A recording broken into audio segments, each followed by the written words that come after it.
Join me as I dive into the psychology behind why we tend to favor our own group over others, and I'll challenge myself to step out of my comfort zone and connect with people from different backgrounds. When we think about human behavior, one crucial aspect that often gets overlooked is the concept of in-group versus out-group dynamics. It's a fundamental part of who we are as social creatures, and yet, it can have a profound impact on how we perceive and interact with others. We've all been guilty of favoring our own groups at some point, whether it's our family, friends, community, or even social media echo chambers. But have you ever stopped to think about why we do this? Why do we unintentionally prioritize the needs and interests of those who share our identity over others? The truth is, this bias can have serious implications in our everyday lives, from influencing our decisions and opinions to shaping our social norms and cultural values.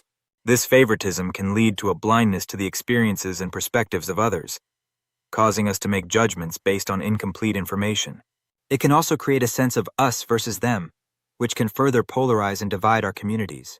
In extreme cases, it can even lead to discrimination, prejudice, and social unrest. The question is, can we overcome this natural inclination to favor our own and learn to appreciate the diversity that makes us stronger?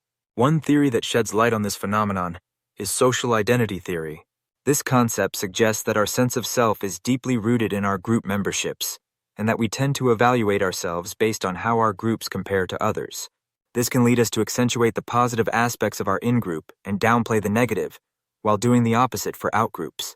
It's a psychological mechanism that helps us maintain a positive self-image, but it can also perpetuate harmful stereotypes and prejudices. Another factor at play is group dynamics. When we're part of a group, we tend to conform to the norms and behaviors of that group, often without even realizing it. This can lead to a sense of comfort and belonging, but it can also stifle our individuality and critical thinking. We're more likely to follow the crowd and favor our own group, even if it means ignoring the concerns and needs of others. Studies have shown that this favoritism can occur even in situations where we're not consciously aware of it.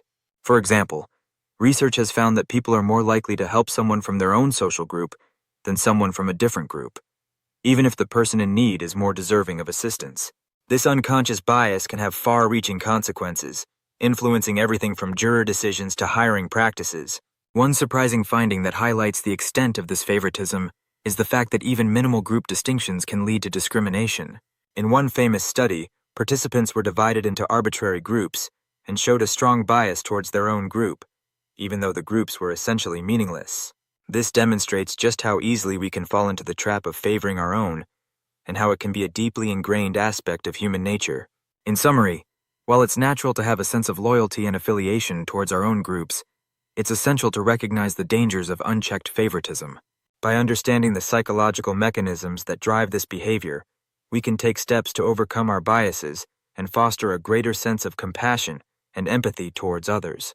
Thanks for watching, and I encourage you to share your own experiences with in-group favoritism in the comments below.